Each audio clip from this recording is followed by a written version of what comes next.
I'm joined by Ole Miss commit Jackson Miller from the Benjamin School in Florida, playing for the Canes. Jackson, man, appreciate the time. No problem.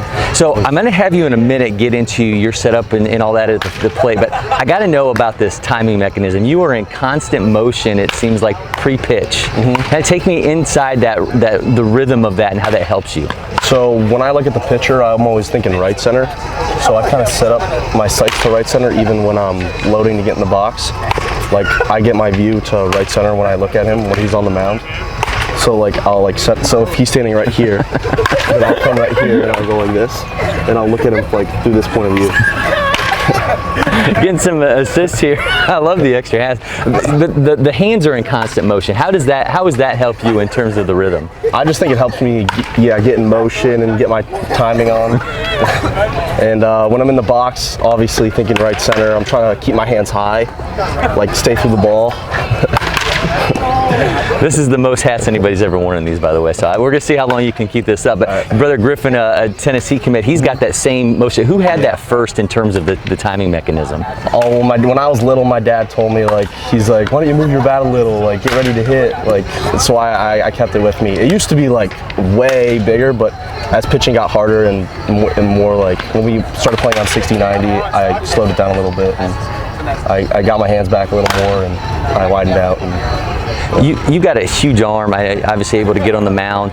Take me to a time in the outfield where someone wanted to test you a little bit and you were able to make that throw that you're never going to forget. Actually, in high school, we were playing a rival team, I think Cardinal Newman, and they had a guy on third base, and I was playing really good offensively, and they tried to test me in the outfield being a sophomore. They didn't know I had a good arm, so they ran on me and I threw them out. They didn't run on you again though, did they? No. So you committed to Ole Miss. I mean, the lure of that school, the lure of the SEC speaks for itself, but how did they ultimately end up winning you over? Just the atmosphere there, honestly, it's amazing.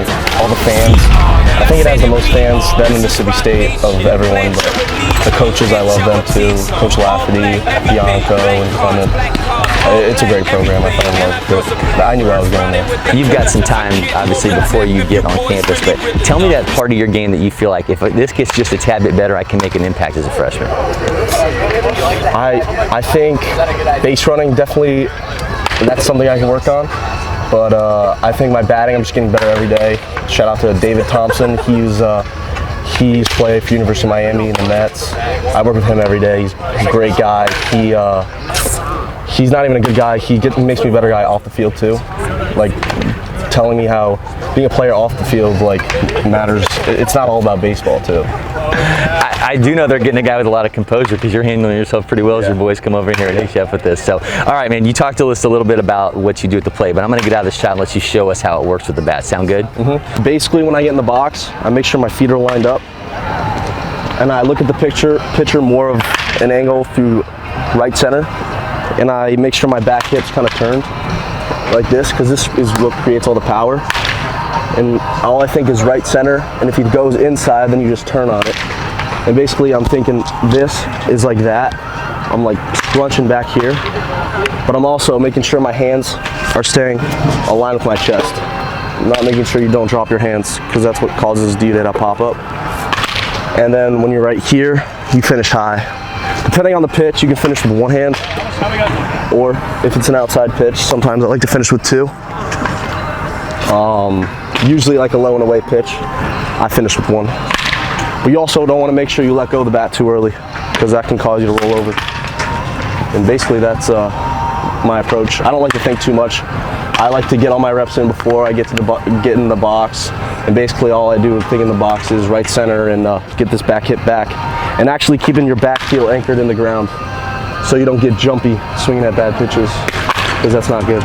Actually, man, I don't know what to say about this, but you've been killing it, dude. I appreciate it. If you're not already, oh, we lost one. If you're not already, make sure you follow LakePoint Sports on all our social media channels. Hit that subscribe button on YouTube. You'll get so much more happening here on campus.